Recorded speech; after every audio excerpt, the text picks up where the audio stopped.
être dans la mondialisation, eh bien vous serez éliminé. Vous ne voulez pas, vous voulez résister, eh bien vous serez balayé.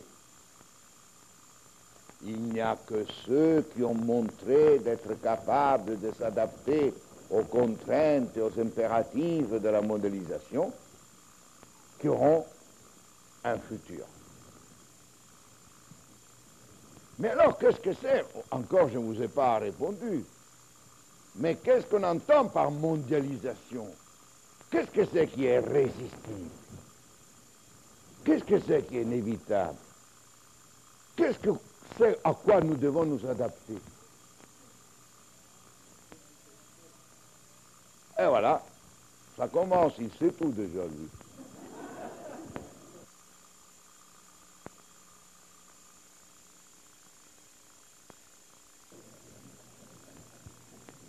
La mondialisation qu'on nous raconte, c'est la mondialisation des transactions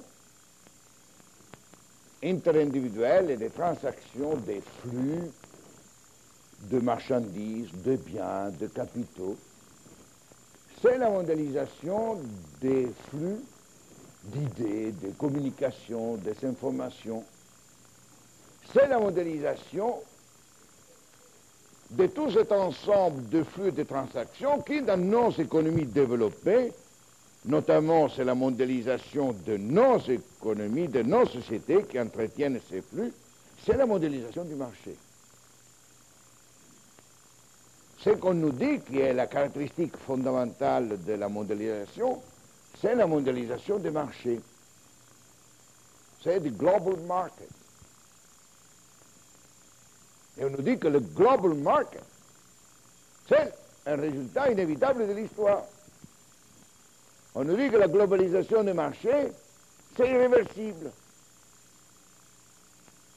Et d'où vient cette idée que la globalisation des marchés est la forme la plus évidente, la plus naturelle, la plus irrésistible de la mondialisation? Ça vient d'une autre grande narration. C'est une autre narration importante qui peut être, du point de vue culturel, est encore plus importante que la narration de la mondialisation.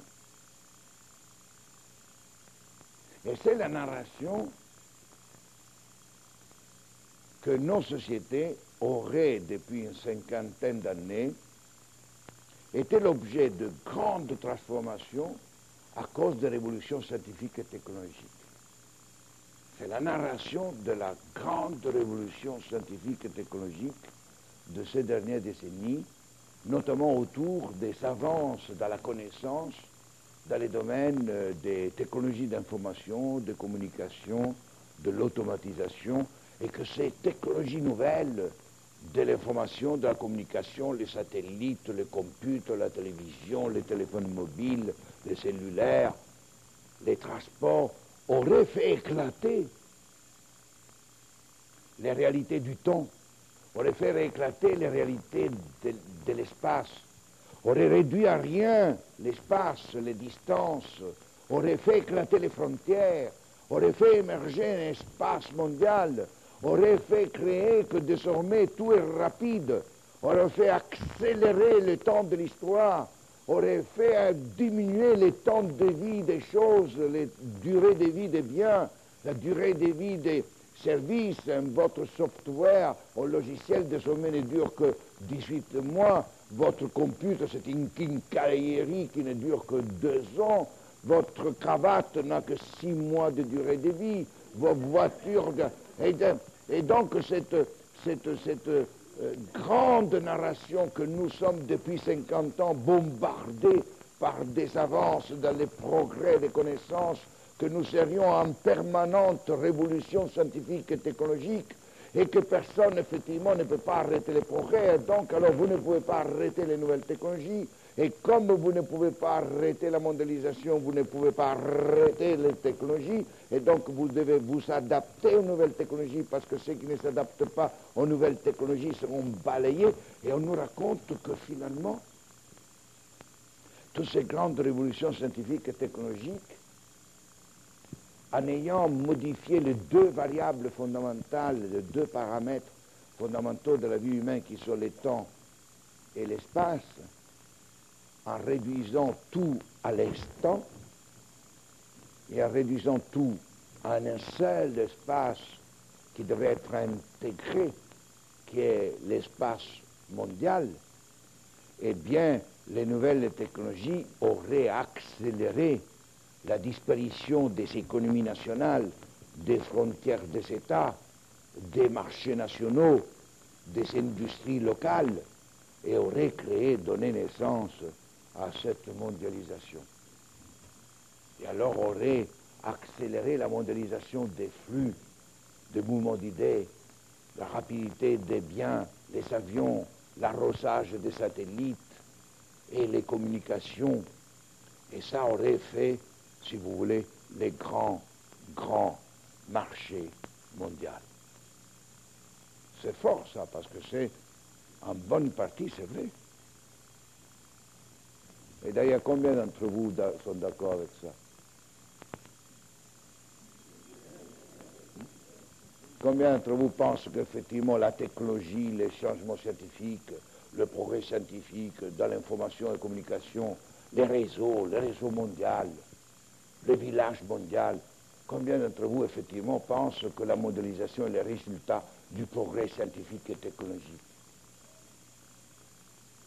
Et comment oserez-vous être contre le progrès scientifique et technologique? Comment pourrez-vous être contre la mondialisation qui est le résultat de la science et de la technologie? Vous serez mal vu par l'histoire.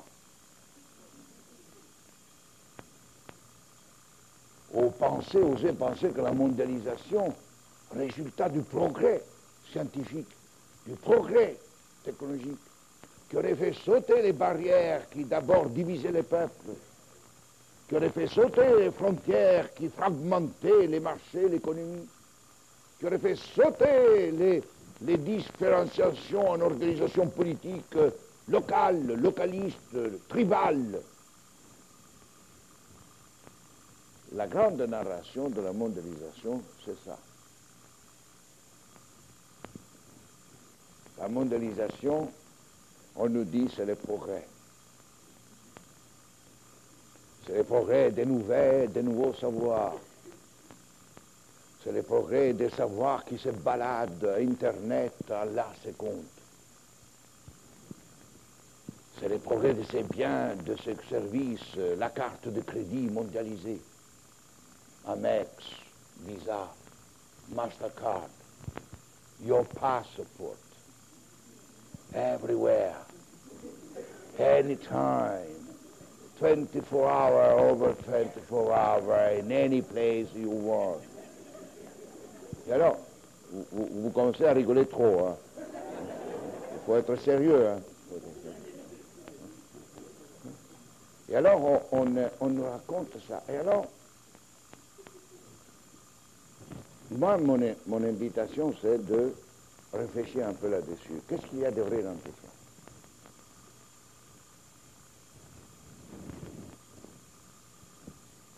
Commencez à réfléchir un peu.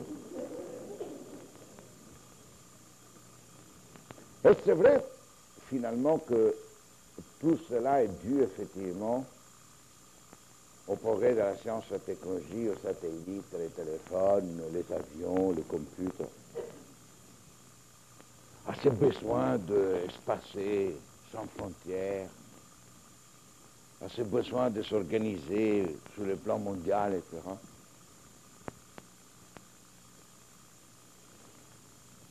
Moi, je me permettrai maintenant de vous inviter à réfléchir à une autre interprétation.